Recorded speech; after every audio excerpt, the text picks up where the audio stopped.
الحمد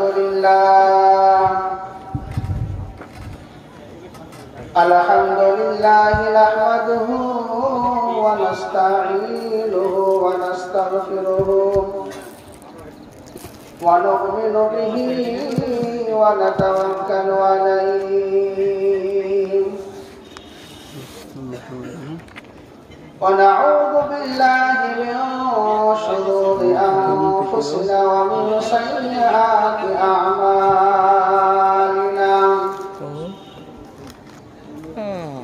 من يهده الله فلا مضل له ومن يضلله فلا هادي له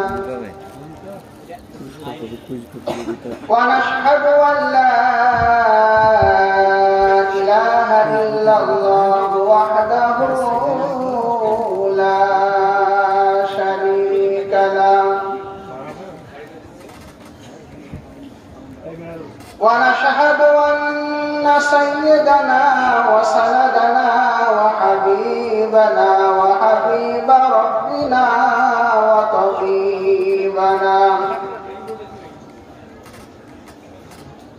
وطبيب قلوبنا ومولانا محمدا عبده ورسوله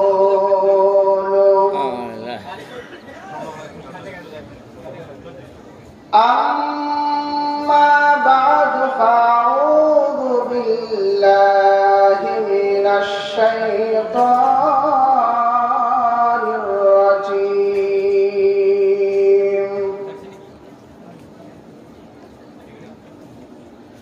بسم الله الرحمن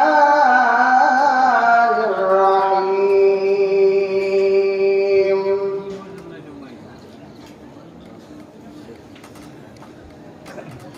وما خلقت الجن والإنس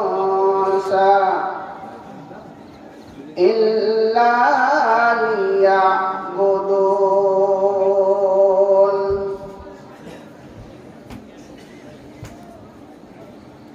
اللهم صل على محمد وعلى آل محمد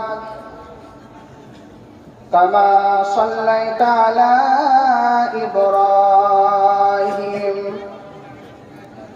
وعلى آل إبراهيم إنك حميد مجيد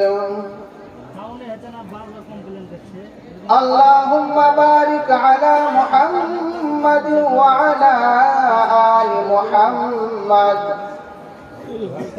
كما باركت على إبراهيم وعلى آل إبراهيم إنك حميد مجيد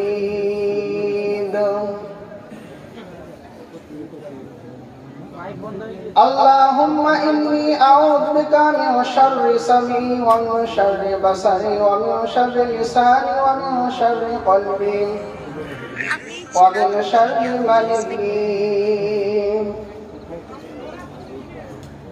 আলহামদুলিল্লাহ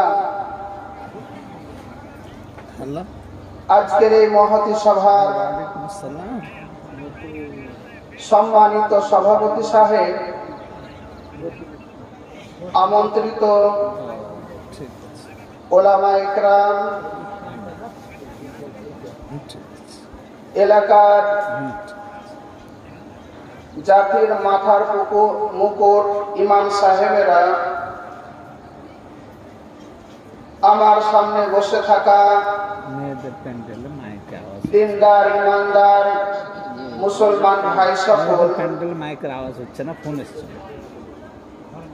পর্দার আড়ালে অবস্থানরতা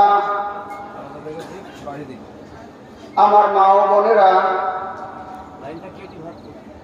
সকলকে আন্তরিক শুভেচ্ছা ও সালাম। এরপরে আমরা মহান মনিব আল্লাহ পাক রব্বুল আলামিনের কৃতজ্ঞতা আদায় করছি, শুকরিয়া আদায় করছি যে মহান মনিব আমাদেরকে সুস্থ রেখে এমন একটি রাসূল সাল্লাল্লাহু আলাইহি ওয়াসাল্লামের ভাষায় জান্নাতের বাগানে আমাদেরকে বসার তৌফিক দিয়েছেন। এজন্য মহান স্রষ্টার শেখানো ভাষায় সকলে আমরা বলি আলহামদুলিল্লাহ। এরপরে পরে লক্ষ কোটি সালাম ও দরুদ বর্ষিত হোক মানবতার মুক্তির দূত মা আমিনার লাল মরুর দুলাল আব্দুল্লাহর কলিজার টুকরা জনাবে মুহাম্মদুর রাসূলুল্লাহ সাল্লাল্লাহু আলাইহি ওয়াসাল্লাম। সকলে বলি আল্লাহুম্মা আমিন।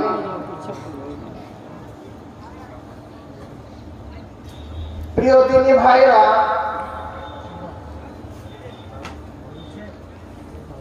যে আয়াতে কারিমা আমি আপনাদের সামনে তেলাওয়াত করেছি, এই আয়াতটা আমাদের প্রায় সকলেরই জানা।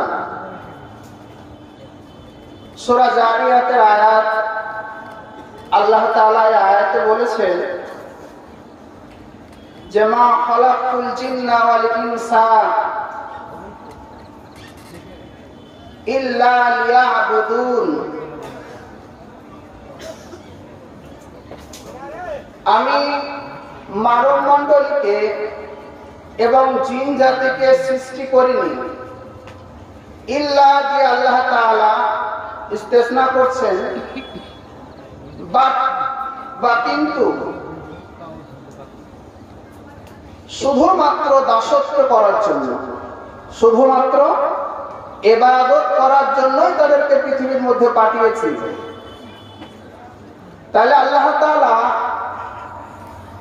দুনিয়াতে মানব মণ্ডলীকে এবং দানব মণ্ডলীকে পাঠানোর একটা উদ্দেশ্যই হচ্ছে যে আল্লাহ তাআলার ইবাদত করা। আমরা যে কোনো কাজ করি সামনে একটা উদ্দেশ্য থাকে, সেই উদ্দেশ্যকে সামনে রেখে আমরা একটা কাজ করি। ধরেন আমাদের এখান থেকে কলকাতা কেউ যাচ্ছে কাপড় কিনতে দোকানের জন্য, এই জন্য টাকা নিয়েছে মোটা অঙ্কের।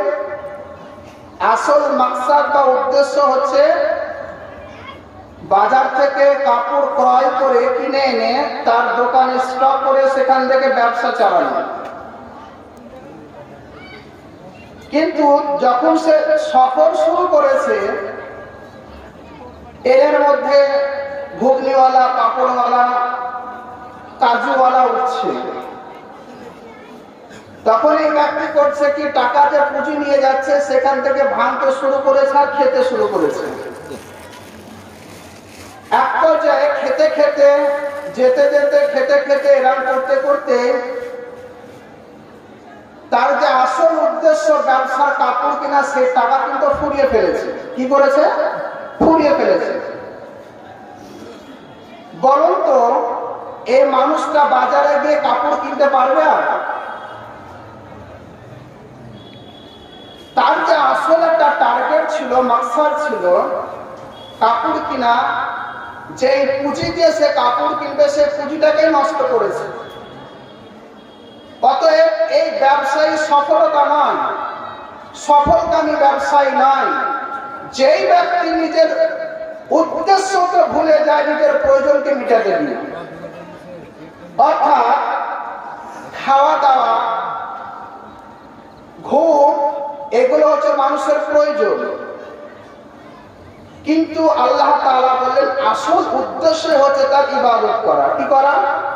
ইবাদত করা। বড় দুঃখের বিষয়, আল্লাহ তাআলা যে উদ্দেশ্য বা টার্গেট নিয়ে আমাদেরকে পৃথিবীর মধ্যে পাঠালেন, সেইটাকে আমরা ভুলে গিয়ে আজ আমরা আমাদের প্রয়োজন নিয়ে ব্যস্ত বেশি। আজ বাড়ি গাড়ি করার জন্য, পেট ভরার জন্য, ব্যাংক ব্যালেন্স করার জন্য আজ আমরা নিজেদেরকে জলাঞ্জলি দিয়ে যাচ্ছি। নিজেদেরকে রাত দিন কিছু মানি না। 24টা ঘন্টা আল্লাহ দিয়েছে, এর পরেও যেন কেমন মনে হয় আরো দিন 24 ঘন্টা যদি বাড়িয়ে দিত তাও আমাদের প্রয়োজন মিটত মৃত্যু না। এটা আমাদের আসল উদ্দেশ্য নয়। আমাদের আসল উদ্দেশ্য আল্লাহ তাআলা বললেন যে আমি তোমাদেরকে সৃষ্টি করেছি একমাত্র ইবাদতের জন্য, এটাই হচ্ছে আমাদের আসল উদ্দেশ্য। এই ইবাদতের মধ্যে সর্বশ্রেষ্ঠ ইবাদত হচ্ছে নামাজ।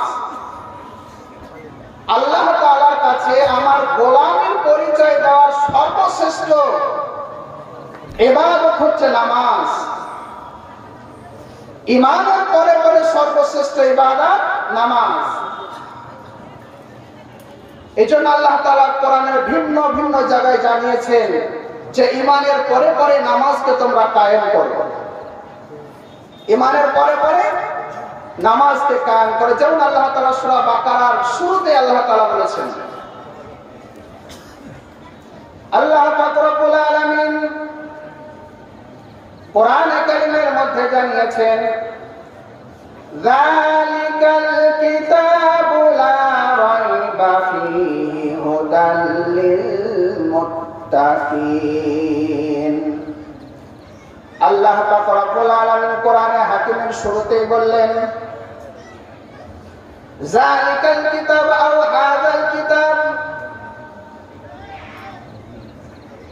এই কোরআনে হাকিম, যেই কোরআনে কারীম আমি মুহাম্মদ সাল্লাল্লাহু আলাইহি ওয়াসাল্লামের উপর অবতীর্ণ করেছি, লা রাইবা ফীহি, যেই কোরআনে হাকিমকে আমি মুহাম্মদ সাল্লাল্লাহু আলাইহি ওয়াসাল্লামের উপর অবতীর্ণ করেছি, এই কোরআনের মধ্যে সামান্য থেকে সামান্য পরিমাণ বিন্দু মাত্র সংশয় বা সন্দেহ নাই। এই কোরআনের মধ্যে বিন্দু মাত্র কোনো সন্দেহ নাই। আপনারা দেখবেন দুনিয়ার লেখক যখন কোন কিতাব লেখে, নিজের দুর্বলতা দিয়ে কিতাব শুরু করে। কোন লেখক কিতাব লিখেছে, তার শুরুতে লিখে দিয়েছে, যদি আমার কিতাবের মধ্যে কোনো ভুল ভ্রান্তি পান আমাকে জানিয়ে দিবেন, আমি কৃতজ্ঞতা থাকবো আপনার কাছে। অর্থাৎ দুনিয়ার সমস্ত মানুষ নিজেদের দুর্বলতা, নিজেদের অপারগতা, এটাকে প্রকাশ করে কিতাবটা শুরু করেন। কিন্তু আমার আল্লাহ তাআলা কিতাব শুরু করতে গিয়ে আল্লাহ তাআলা বলেন, চ্যালেঞ্জ একটা ছুড়ে দিলেন যে তোমরা ভাবছো দুনিয়ার যে সমস্ত সাধারণ কিতাব তোমরা পড়ে থাকো, এই কিতাবের মধ্যে ভুল থাকতে পারে, কিন্তু আমি আল্লাহ পাক রব্বুল আলামিন যে কোরআনে হাকিম তোমাদের নবীর উপর নাযিল করলাম, এই কোরআনের মধ্যে বিন্দু মাত্র সন্দেহের অবকাশ নেই। এরপরে আল্লাহ তাআলা বললেন, হুদাল লিল মুত্তাকিন, এই কোরআন হচ্ছে মুত্তাকিনদের জন্য পথ প্রদর্শক। এই কোরআন মুত্তাকিনদেরকে পথ দেখাবে। কিসের পথ? জান্নাতের পথ। এবার মুত্তাকিন কারা, আল্লাহ তাআলা সেই গুণগুলো তুলে ধরছেন। আল্লাযীনা ইউমিনুনা বিল গায়বি ওয়া ইউকিমুনাস সালাতা ওয়া মিম্মা রাযাকনাহুম ইউনফিকুন। আল্লাহ পাক রব্বুল আলামিন বলেন, আল্লাযীনা ইউমিনুনা বিল গায়ব, যারা অদৃশ্যের প্রতি ঈমান আনয়ন করবে। অর্থাৎ আল্লাহ পাক রব্বুল আলামিনকে আমরা চোখে দেখি নাই, এরপরেও আমরা আল্লাহ তাআলার প্রতি ঈমান আনয়ন করেছি। বিশ্বনবী জনাবে মুহাম্মদুর রাসূলুল্লাহ সাল্লাল্লাহু আলাইহি ওয়াসাল্লামকে আমরা চোখে দেখি নাই, এরপরে ঈমান আনয়ন করেছি।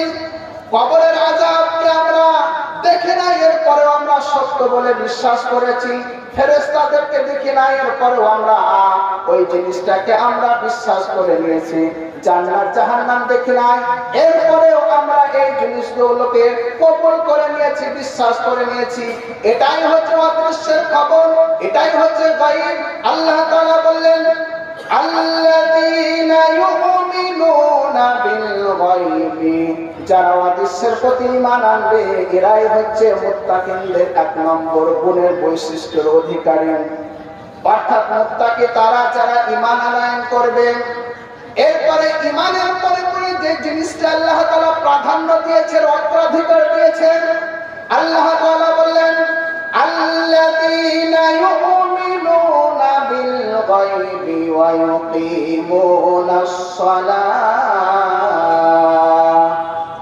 ঈমান আনয়ন পরে পরে যারা নামাজ কায়েম করবে এরাই হচ্ছে মুত্তাকিন।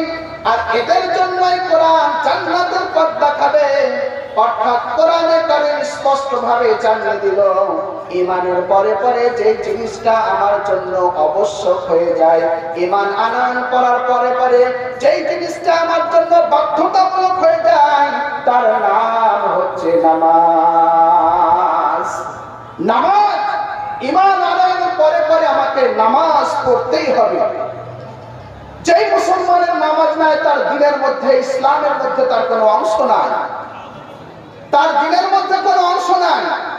এজন্য আল্লাহ পাক রব্বুল আলামিন ভিন্ন ভিন্ন জায়গায় এই সমস্ত কথাগুলো বলে দিয়েছেন। আল্লাহ পাক রব্বুল আলামিন সূরা ইব্রাহিমের 31 নম্বর আয়াতে বললেন, قل لعبادي الذين آمنوا يقيموا الصلاة وينفقوا مما رزقناهم قل لعبادي الذين آمنوا হে মুহাম্মদ সাল্লাল্লাহু আলাইহি ওয়াসাল্লাম, আপনি ওই সমস্ত বান্দাদেরকে জানিয়ে দিন যারা আল্লাহর প্রতি ঈমান আনয়ন করেছে, তারা যেন আল্লাহ তাআলা যে হুকুম করেছে নামাজ, এই নামাজকে কায়েম করে। এখানে আল্লাহ তাআলা ঈমানের পরে পরে নামাজ আদায় করা, নামাজ কায়েম করার কথা আল্লাহ তাআলা বললেন। শুধু তাই নয়, রাসূলুল্লাহ সাল্লাল্লাহু আলাইহি ওয়াসাল্লাম বুখারী শরীফের 8 নম্বর হাদিস, এই হাদিসটা বর্ণনা করেছেন হযরত আব্দুল্লাহ ইবনে উমর রাদিয়াল্লাহু তাআলা আনহু। তিনি বলেন, قال رسول الله صلى الله عليه وسلم بني الاسلام على خمس। ইসলামের খুঁটি, ইসলামের স্তম্ভ 5টি জিনিসের মধ্যে বিদ্যমান। 5টি জিনিসের মধ্যে ইসলামটা, 5টি খুঁটির মধ্যে ইসলামটা আছে। এর মধ্যে প্রথম যে জিনিসটা আল্লাহ রাসূল সাল্লাল্লাহু আলাইহি ওয়াসাল্লাম বললেন, তিনি বলেন শাহাদাতু আল্লা ইলাহা ইল্লাল্লাহ ওয়া আন্না মুহাম্মাদার রাসূলুল্লাহ। এক নম্বর হচ্ছে ঈমান।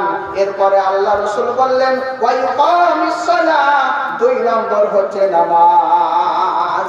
এই হাদিসের মধ্যে আল্লাহ রাসূল স্পষ্ট করে দিলেন যে ঈমানের পরে পরে যে জিনিসটা বেশি প্রাধান্য একজন মুসলমানের কাছে সেটা হচ্ছে নামাজ।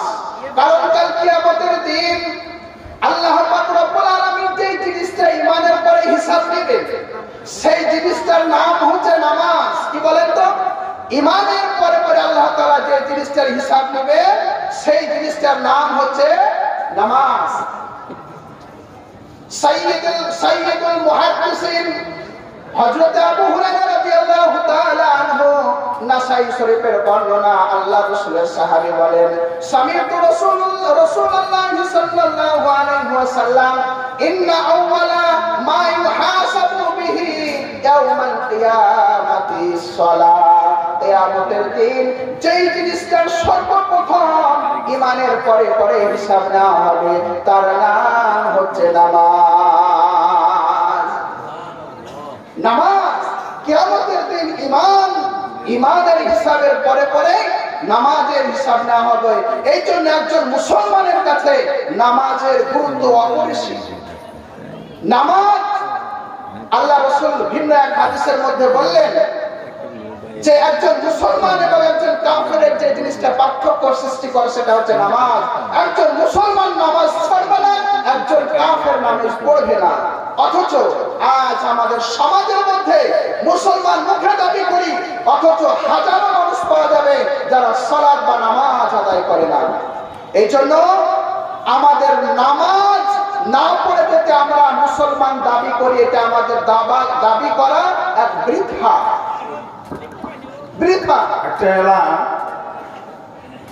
একটি মোবাইল হারিয়ে গেছে, একটি বড় মোবাইল হারিয়ে গেছে। কোনো ভাই কিংবা আব্বাজান কিংবা মা বোন যদি পেয়ে থাকেন তো আমাদের স্টেজে পাঠিয়ে দেবেন, আমাদের স্টেজে পাঠিয়ে দেবেন। এই জন্য মুসলমান ভাইরা আমার, যদি আমি নিজেকে মুসলমান হিসেবে পরিচয় দিতে চাই তাহলে আমাকে নামাজ বাধ্যতামূলক আদায় করতেই হবে। এই নামাজ আমি কেন আদায় করব? নামাজে কি ফায়দা রয়েছে? ইহকালীন এবং পরকালীন কি ফায়দা রয়েছে?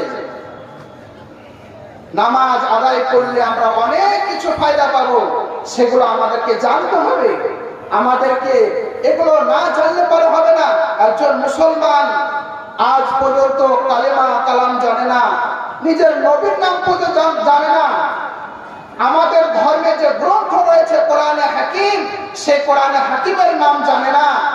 আজ আমরা হতভাগা মুসলমান এতটা পিছিয়ে পড়েছি, এতটা আমরা নিচে নেমে গেছি যে আমাদের ধর্মের গ্রন্থের নাম পর্যন্ত জানি না। এই জন্য আমাদেরকে নামাজ বাধ্যতামূলক করতে হবে। দ্বীনের জ্ঞান, দ্বীনের শিক্ষা, দ্বীন আমাদেরকে জানতে হবে, নাহলে কিয়ামতের দিন আমাদের কোনো ছাড় নাই। আমরা যদি নামাজ না পড়ি, কাল কিয়ামতের দিন অনেক শাস্তি দেওয়া হবে। এর মধ্যে এক শাস্তি হচ্ছে যে ব্যক্তি নামাজ পড়বে না তাকে আল্লাহ তাআলা জাহান্নাম দেবে, এর মধ্যে কোনো সন্দেহ নেই। আপনি যতই দাবি করুন আমি হাজি গাজী, আমি দানশীল, আমি অমুক তমুক, আমার কাছে এতটা আছে, আমার কাছে এতই আছে, এর কোনো দাম নাই। আল্লাহ তাআলা সূরা মুদ্দাসসিরের মধ্যে স্পষ্টভাবে জানিয়ে দিলেন। আল্লাহ পাক রব্বুল আলামিন সূরা মুদ্দাসসিরের মধ্যে স্পষ্টভাবে জানিয়ে দিলেন, ইয়াতাসাআলুনা আনিল মুজরিমিন। কিয়ামতের দিন অপরাধীদেরকে, জাহান্নামীদেরকে জিজ্ঞাসা করা হবে, মা সালাকাকুম ফি সাকার। ওহে বেনামাজিরা, ওরে জাহান্নামীরা, তোমরা কেন সাকার নামক জাহান্নামে এসেছো? কি কারণে আল্লাহ পাক রব্বুল আলামিন তোমাদেরকে সাকার নামক জাহান্নামে দিয়েছেন? আল্লাহ পাক রব্বুল আলামিন বলেন, সাকার নামক জাহান্নাম এমন এক ভয়ঙ্কর জাহান্নাম, আমাদের নবী সাল্লাল্লাহু আলাইহি ওয়াসাল্লামকে ইঙ্গিত করে আল্লাহ তাআলা সূরা মুদ্দাসসিরের 27 নম্বর আয়াতে বলেন, ওয়া মা আদরাকা মা সাকার। ওহে মুহাম্মদ, তুমি কি জানো সাকার নামক জাহান্নাম কেমন ভয়ঙ্কর জাহান্নাম? লা ইউবকি ওয়ালা তাদার। সাকার নামক জাহান্নাম এমন এক ভয়ঙ্কর জাহান্নাম, যেই জাহান্নাম লা ইউবকি, বাকি রাখবে না শরীরের কোনো জায়গা পুড়িয়ে ছারখার করতে। অর্থাৎ সাকার নামক জাহান্নামের মধ্যে যেই নিক্ষেপ করা হবে, তার শরীরের এমন কোনো অঙ্গ প্রত্যঙ্গ থাকবে না যে অঙ্গ প্রত্যঙ্গগুলো সাকার নামক জাহান্নামের অগ্নি বা আগুন তাকে পুড়িয়ে ছারখার করে ফেলবে না। সেই মানুষটাকে ফেলতে দেরি, তাকে পুড়িয়ে ছারখার করতে দেরি হবে না। শুধু তাই নাই, হয়তো মনে মনে প্রশ্ন হতে পারে, আমাকে যখন পুড়িয়ে দিবে, আমাকে যখন জ্বালিয়ে দিবে, আমি শেষ হয়ে যাব, আমি ভস্ম হয়ে যাব, আমার আর কোনো শাস্তি হবে না। আল্লাহ তাআলা বলেন, না না, ওয়ালা তাযার, তাকে শেষ করে দেওয়া হবে না, বরং তাকে আবার পুনরায় শরীর দিয়ে ফিরিয়ে দেওয়া হবে, বারবার যেন শাস্তির স্বাদ সে গ্রহণ করতে পারে। এই জন্য আল্লাহ তাআলা বলেন, ওয়ালা ইউবকি ওয়ালা তাযার, না তাকে ছেড়ে দেওয়া হবে, না তাকে কোন অংশ তার বাদ দেওয়া হবে। সমস্ত শরীরকে ছারখার করে পুড়িয়ে ভস্ম করে দেওয়ার পর আল্লাহ তাআলা আবার তার শরীরকে পুনরায় গঠন করবেন। এরপরে আবার শাস্তির তীব্রতা বোঝার জন্য আল্লাহ তাআলা আবার তাকে ওই আগুনে পোড়াবেন। আল্লাহ তাআলা এরপরে বলেন, লাওয়াহাতু লিল বাশার। এই সাকার নামক জাহান্নামের আগুন মানুষের শরীরের চামড়াকে ঝলসে দিবে, ঝলসে দিবে। যেমন ভাবে আমরা বেগুন বা আলু বা অন্যান্য সবজি যখন ভর্তা করার জন্য বা সানা করার জন্য আগুনের তাপ দিয়ে সেটাকে ঝলসায়, অনুরূপ ভাবে মানুষের শরীরকে আল্লাহ তাআলা ওই সাকার নামক জাহান্নামের অগ্নি দিয়ে, তাপ দিয়ে, আগুন দিয়ে তার শরীর থেকে ঝলসানো হবে। এই জাহান্নামটা ভয়ঙ্কর এক জাহান্নাম। সেই জাহান্নামে আল্লাহ তাআলা বলেন, আমি সিপাহী রেখেছি, আমি সিপাহী রেখেছি, গার্ড রেখেছি, আলাইহা তিসআতা আশারা ওই জাহান্নামের মধ্যে আমি 19 জন ফেরেশতা নিযুক্ত করেছি। মুফাসসিরিন একরাম তাফসীরকাররা লিখেছেন এখানে যে 19 জনের কথা বলা হলো, অর্থাৎ সেই 19 জন ফেরেশতা তারা যারা হবে সমস্ত ফেরেশতাদের লিডার, অর্থাৎ জাহান্নামে সাকার নামক জাহান্নামে অনেক ফেরেশতা থাকবে, এদের মধ্যে 19 জন হবে নেতা। এদের জাহান্নামে আরো অনেক হবে, আরো অনেক হবে। এই সমস্ত ফেরেশতাদের মধ্যে শাস্তি দেওয়া হবে, মাধ্যমে শাস্তি দেওয়া হবে। আল্লাহ তাআলা রাসূল সাল্লাল্লাহু আলাইহি সাল্লাম এই কথাই বলছিলেন এবং আল্লাহ তাআলা আমাদের রাসূলকে জানাচ্ছেন ওই জাহান্নামীদেরকে যখন সাকার নামক জাহান্নামে দেওয়া হবে তখন জান্নাতীরা জিজ্ঞাসা করবে, ওগো তোমরা তো দুনিয়াতে টাকার বল দেখাতে, ক্ষমতার বল দেখাতে, বাড়ি গাড়ির অহংকার দেখাতে, জমিনের মধ্যে দক্ষ ভরে চলতা, আজ কেন তোমাদেরকে জাহান্নামের মধ্যে নিক্ষেপ করা হয়েছে? তখন তারা বলবে ক্বালু লাম নাকু মিনাল মুসাল্লিনা ওয়া লাম নাকু নুতঈমুল মিসকিন। ওই জাহান্নামীরা প্রথমে বলবে আমরা নামাজি ছিলাম না, আমরা দুনিয়াতে নামাজ পড়িনি বলে আজ আমাদেরকে জাহান্নামের মধ্যে নিক্ষেপ করা হয়েছে। মুসলমান ভাইরা আমার, ও পর্দানিশিনী মা বোনেরা আমার, একবার লক্ষ্য করে দেখুন আল্লাহ তাআলা সূরা মুদ্দাসসিরের মধ্যে কি ভয়ঙ্কর কথা বলে দিলেন। জাহান্নামীদেরকে যখন জাহান্নামে জিজ্ঞাসা করা হবে কেন তোমাদেরকে জাহান্নামের মধ্যে নিক্ষেপ করা হয়েছে, তারা বড় কারণ চুরি করা বলবে না, জেনা করা বলবে না, তারা বলবে না মদ খাওয়া বলবে না, বরং তারা সর্বপ্রথম যে কারণটা তুলে ধরবে তার নাম হচ্ছে নামাজ। আমরা নামাজ পড়িনি বলে আজ আমাদেরকে জাহান্নামে নিক্ষেপ করা হয়েছে। এই জন্য মুসলমান ভাইরা আমার, আপনি যত বড়ই দাবি করুক না কেন যে আমার মধ্যে ঈমান আছে, নামাজ পড়েন না তা কি আছে, আমার ঈমান আছে। অনেক মুসলমান এই দাবি করে আমি নামাজ না পড়তে পারি, আমার ঈমান ঠিক আছে। আরে ভাই, তোমার ঈমান থাকলেই তো তুমি নামাজ পড়বা, ঈমান থাকলেই তো তুমি নামাজ পড়বা। তোমার যে ঈমানের ভোল্টেজ, ওই ভোল্টেজের কোনো পাওয়ার নাই। যেমন ভাবে আমাদের অনেক টাইমে দেখবেন কারেন্ট সিগন্যাল হয়ে গেলে পরে পাওয়ার কমে গেলে ওতে না ফ্যান চলে না লাইট চলে, তাই না? ফ্যানও চলে না, লাইটও চলে না। অনুরূপ ভাবে আপনি বলছেন যে আমার ঈমান আছে, আরে তোমার মধ্যে বা আমার মধ্যে যে ঈমান আছে, ঈমানের কোনো পাওয়ার নাই। যদি পাওয়ার থাকতো, যেমন কারেন্টের পাওয়ার থাকলে বাল্ব ফ্যান চলে, অনুরূপ ভাবে তোমার ঈমানের ভোল্টেজ থাকলে নামাজ তোমাকে ছাড়তে হতো না। ওই ঈমান তোমাকে নামাজের জন্য দূর দূর করে দৌড়ে দৌড়ে নিয়ে যেত মসজিদের দিকে। আজ আমাদের ভোল্টেজ নাই বলে আমাদের এই অবস্থা। শুধু তাই নয়, বেনামাজিদের জন্য আল্লাহ রাসূল সাল্লাল্লাহু আলাইহি ওয়াসাল্লামকে একদিন দুইজন ফেরেশতা মানুষের সুরত ধারণ করে, মানুষের আকৃতি ধারণ করে স্বপ্নের মধ্যে আল্লাহ রাসূল সাল্লাল্লাহু আলাইহি ওয়াসাল্লামকে উঠিয়ে নিয়ে গেলেন। আল্লাহ রাসূলকে জান্নাত জাহান্নাম বিভিন্ন আযাব পরিদর্শন করাচ্ছেন। আল্লাহ রাসূল সাল্লাল্লাহু আলাইহি ওয়াসাল্লাম একটা মানুষের পাশ দিয়ে গেলেন, যে মানুষটা শুয়ে আছে, তার মাথার সামনে একজন ফেরেশতা মস্ত বড় একটা প্রস্তর বা পাথর নিয়ে দাঁড়িয়ে আছে। এই পাথরের দ্বারা ওই ব্যক্তিটাকে মাথায় আঘাত করছে।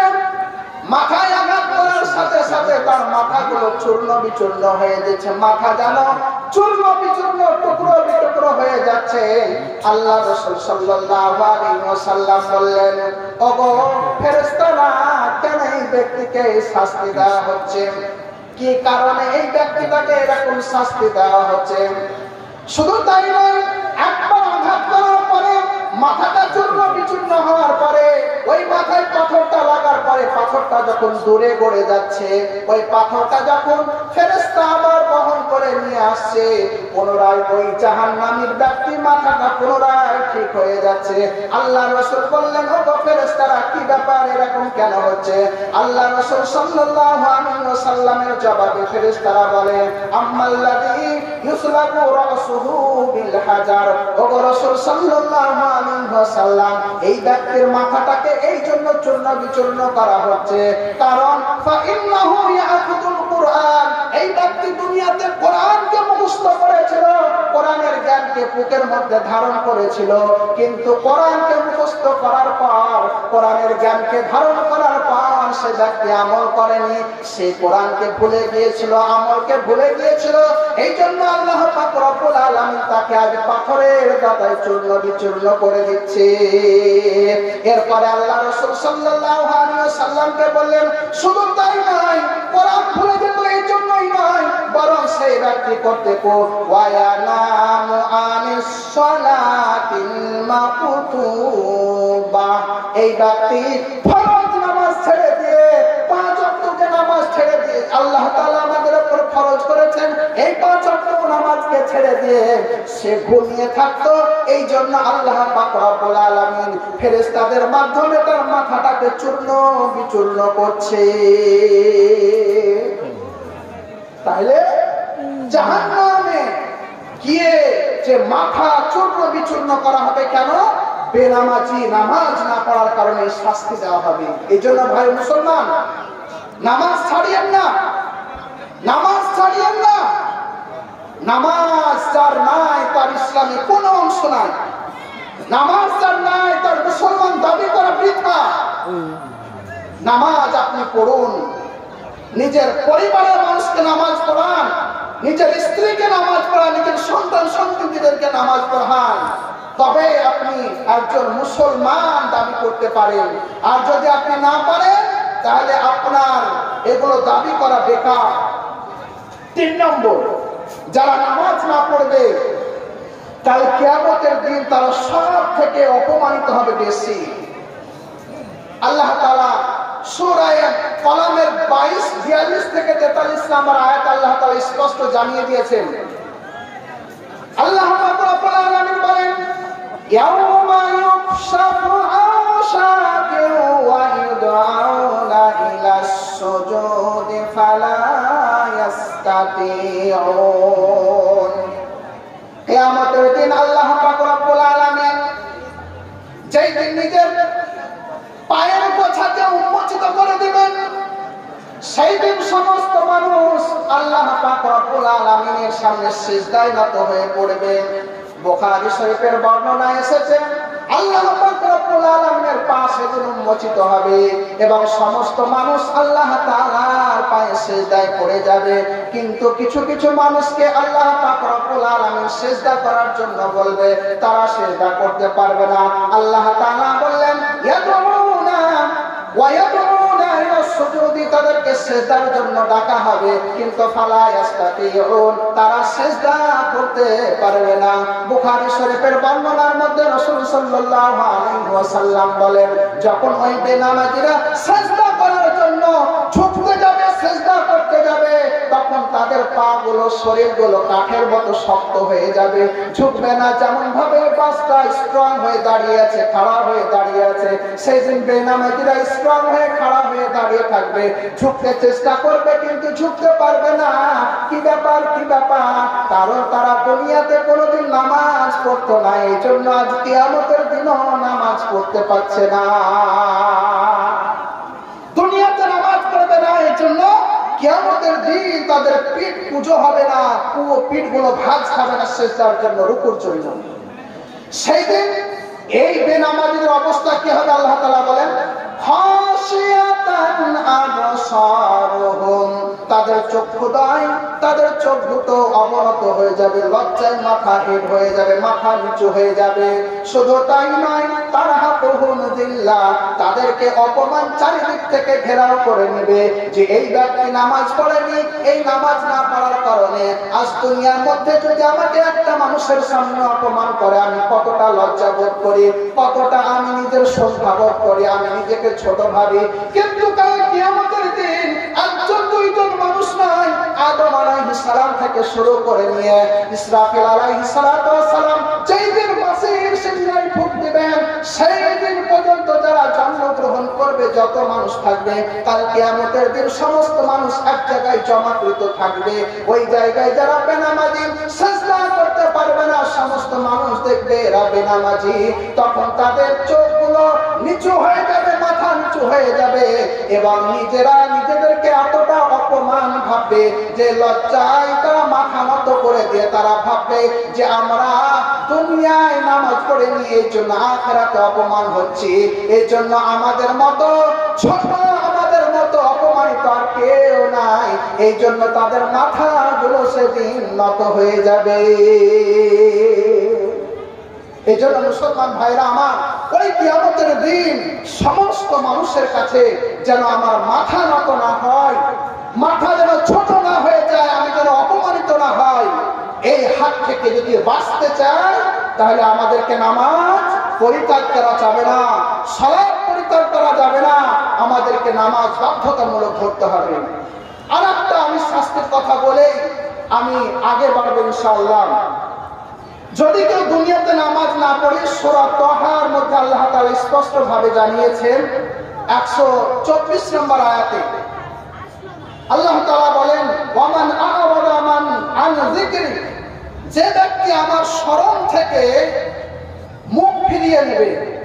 এর ব্যাখ্যায় কোন কোন মুফাসসিরিন কোন কোন ব্যাখ্যাকারকরা রেখেছেন যারা আল্লাহ তাআলার জিকির অর্থাৎ আল্লাহ তাআলার স্মরণ বা নামাজ থেকে মুখ ফিরিয়ে নেবে, কাল কিয়ামতের দিন তাদের প্রচন্ড শাস্তি হবে। আর দুনিয়াতে আমি আল্লাহ পাক রব্বুল আলামিন করব কি, মাঈশাতান দনকা, তাদের জীবনটাকে আমি সংকীর্ণ করে দেব, তাদের জীবনটাকে আমি সংকীর্ণ করে দেব। ব্যবসা বাণিজ্য করবে, উপার্জনে কোনো বরকত থাকবে না, তাদের বয়স যে একটা নির্ধারিত থাকবে সে বয়সটার মধ্যে কোনো বরকত থাকবে না, কেমন যেন বেবরকতি হয়ে যাবে, কেমন যেন বেবরকতি হয়ে যাবে। আর কিয়ামতের দিন আল্লাহ তাআলা বলেন, ওয়া নাহশুরুহু ইয়াওমাল কিয়ামাতি আ'মা, কিয়ামতের দিন আমি তাদেরকে অন্ধ বানিয়ে কিয়ামতের দিন তুলবো। কি করবে? অন্ধ করে তুলবে। তারা দুনিয়ার মধ্যে চক্ষুষ্মান ছিল, চক্ষু অবস্থায় থাকতো, কিন্তু আল্লাহ তাআলার হুকুমকে মেনে চলতো না, এই জন্য আল্লাহ তাআলা কিয়ামতের দিন তাদেরকে অন্ধ করে তুলবে। আল্লাহ তাআলার সামনে সেদিন ওই সমস্ত বেনামাজিরা বলবে, ক্বালা রাব্বি লিমা হাসারতানি আমা, আল্লাহ আজ আমরা দুনিয়াতে তো দেখতে পেতাম, আজ কেন কিয়ামতের দিন আমাদেরকে অন্ধ করে তুলেছো? আল্লাহ পাক রব্বুল আলামিন বলবেন, ক্বালা কাযালিকা আতাতকা আয়াতুনা ফানাসিতাহা ওয়া কাযালিকাল ইয়াওমা তুনসা। দুনিয়াতে তোমাদের কাছে আমার আয়াত এসেছিল, আমার নিদর্শন বলে এসেছিল, আমার নবীগণেরা নামাজি দিনদারীরা আলেমরা তোমাদেরকে নামাজের জন্য বারবার ডেকেছিল, কিন্তু তোমরা মুখ ফিরিয়ে দিয়েছিলে, সেগুলোকে ছেড়ে দিয়েছিলে। যেভাবে দুনিয়াতে তোমরা আমার হুকুমকে ছেড়ে দিয়েছিলে, আলেম ওলামাদের কথাকে ছেড়ে দিয়েছিলে, নবীর কথাগুলোকে ছেড়ে দিয়েছিলে, সাহাবা তাবেঈন এসেছিল, তাদের কথাগুলোকে প্রত্যাখ্যান করেছো, ছেড়ে দিয়েছো। আজ দুনিয়াতে যেভাবে তোমরা তাদের কথাগুলোকে ছেড়ে দিয়েছো, আমার হুকুমকে ছেড়ে দিয়েছো, আজ আল্লাহ পাক আমি রব্বুল আলামিন তোমাদেরকেও আজ ছেড়ে দিলাম, তোমাদের কোনো দায়িত্ব নাই, আজ যাও, তোমাদেরকে ছেড়ে দিলাম। কোথায় যাবে? লাল ঘরে চলে যাবে, তখন জাহান্নামে। এই জন্য মুসলমান ভাইরা আমার, কিয়ামতের দিন অন্ধ যদি আমি না হতে চাই, তাহলে আমাকে নামাজ বাধ্যতামূলক পড়তেই হবে।